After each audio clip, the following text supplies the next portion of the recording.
como les decía en el comienzo del programa del día de hoy, en este Políticamente Correctos lo vamos a dedicar a hablar de Alzheimer, de demencias, bueno, y de estas preocupaciones que nos generan estos diagnósticos que al principio nos asustan.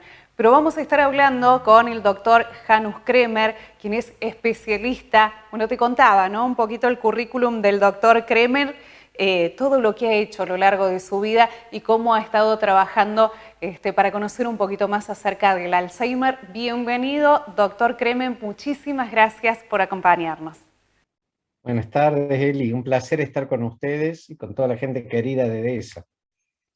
Doctor, si hablamos de Alzheimer y hablamos de demencias, ¿estamos hablando de lo mismo? ¿Hay alguna diferencia? ¿Qué podemos decir acerca del Alzheimer que tanto asusta un diagnóstico de este tipo? Demencia es un término general, así como decimos auto, pero no decimos la marca. Alzheimer sería la marca de uno de los tipos de demencia. La demencia por Alzheimer es la más frecuente de todas las causas.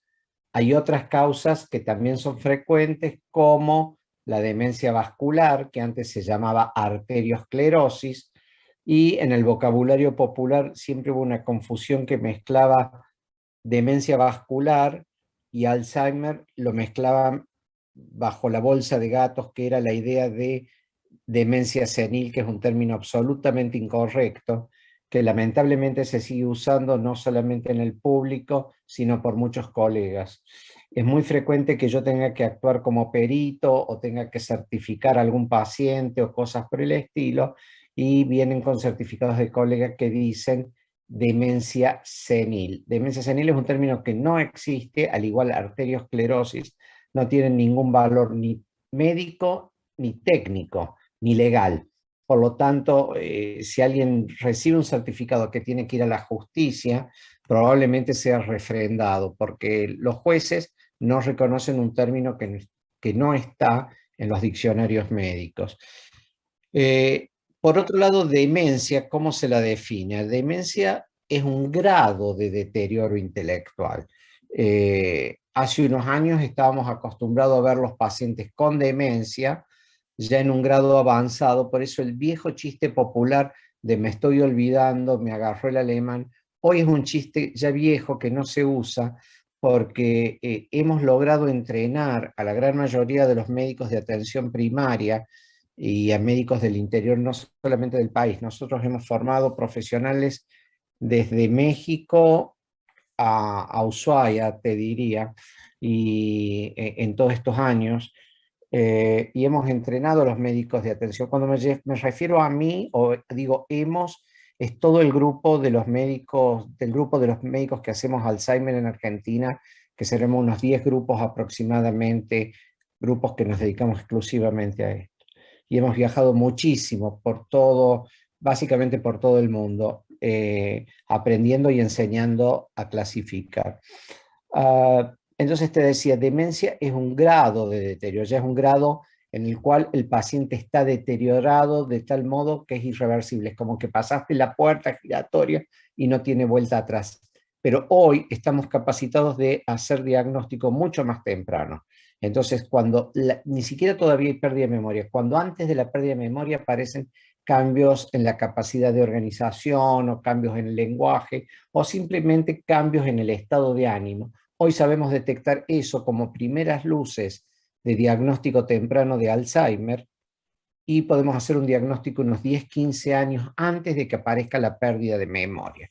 Esto es muy importante, ¿por qué? Porque todas las drogas nuevas que se están probando para Alzheimer trabajan a nivel muy temprano del cerebro, o sea, cuando hay todavía no un deterioro mayor del cerebro.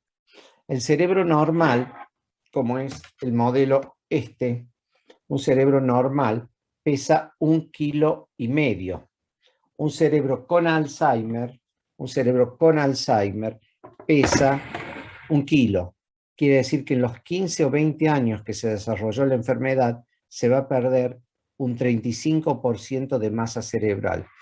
Lo que se van son las neuronas y queda solamente el material de sostén.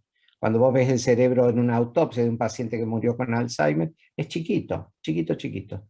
Tendrá el tamaño de, ¿cómo decirte?, de un pomelo grande, cuando normalmente es un pequeño meloncito. Pesa 1,5 kilos y se achicó, perdió 1/3 de su masa. Entonces, lo que estamos capacitados hoy para hacer es hacer el diagnóstico extremadamente temprano del problema. En cierta forma es como que podemos ver por debajo del iceberg, mucho antes de que vayan a aparecer los síntomas. Es lo que se llama diagnóstico preclínico. Bien, ¿cómo se diagnostica la enfermedad? Bueno, ¿cuáles son los pasos que hay que seguir?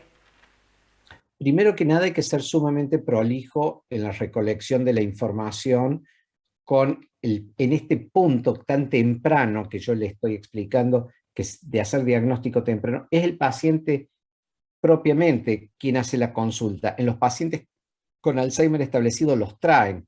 Estos pacientes ya vienen solos porque se han enterado gracias a programas de divulgación como el de ustedes, cuáles son los signos tempranos.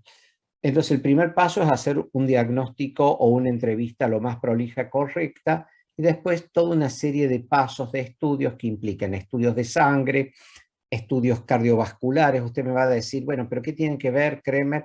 ¿Para qué le vas a estudiar el corazón si es un problema de cerebro? El corazón y el cerebro están unidos, están totalmente unidos, forman una unidad. Nosotros tenemos tantos cardiólogos en nuestro instituto como psiquiatras y neurólogos, forman una parte indisoluble de nuestro equipo médico. Entonces, estudiamos cómo empieza a circular la sangre desde el corazón, en las arterias, dentro del cerebro. Después hacemos estudios de resonancia, hacemos estudios de medicina nuclear, hacemos evaluaciones cognitivas donde desmenuzamos todas las funciones cognitivas, ya sea la atención, la concentración, los diferentes tipos de memoria, los diferentes tipos de trabajo con interferencia, vemos el estado de ánimo, vemos el estado de ansiedad, analizamos la historia del paciente y todo eso nos entrega un constructo, como si vos te imaginaras una planilla Excel con determinados valores que nos dice exactamente dónde estamos parados, y eso nos sirve no solamente para saber dónde estamos parados hoy, sino también nos sirve para compararlo año tras año que vamos repitiendo los estudios. Doctor, cuando recibimos el diagnóstico, ¿qué es lo primero que tenemos que hacer? Nos dicen, bueno, el paciente X tiene Alzheimer. ¿Qué hacemos como paciente y qué hacemos como familiares, amigos? ¿Qué es lo que tenemos que hacer cuando nos llega esa noticia? Hay diferentes estadios. Es diferente si se lo das a una persona que tiene mi edad, que tiene una empresa en marcha, tiene un hijo chico, tiene una economía que proveer por 20, 25 años más, que si se lo decís a un hijo que tiene su papá de 80 años y tiene que programar si le pone empleadas o lo lleva a un geriátrico, básicamente. Son dos ideas absolutamente distintas. Nosotros tenemos todo un equipo de acompañamiento y yo muchas veces demoro en dar el diagnóstico 3, 4 consultas hasta explicar y acompañar. Es muy difícil de digerir el diagnóstico, equivale a digerir un diagnóstico de que tenés cáncer. El tema es que en el cáncer hay drogas oncológicas y acá no tenés drogas oncológicas, pero sí hay drogas buenas que podés pelear la enfermedad.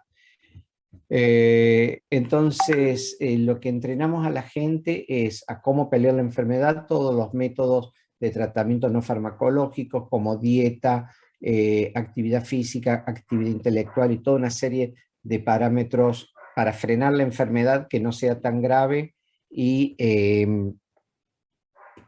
que no sea tan grave y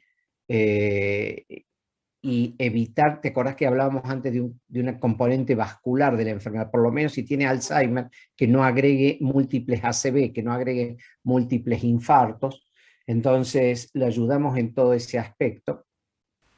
¿Hola? Sí, sí, lo estoy escuchando. Se me fue la imagen, perdón. Sí, sí, lo Perdón. escucho.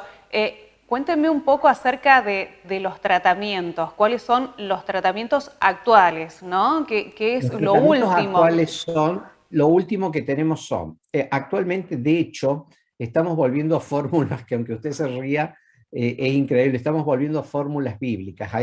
Había un tratado de sanidad corporal basado en la dieta, en la Biblia, hace 2000 y pico de años, y eso actualmente es la última moda, se llama estudio Finger, como dedos en inglés, estudio Finger, que es un estudio que trata 5 variables de calidad de vida, como alimentación, ejercicios, hábitos como tabaquismo, sedentarismo, depresión y actividad intelectual, y modificando esos 5 factores podemos retrasar la enfermedad un 35%.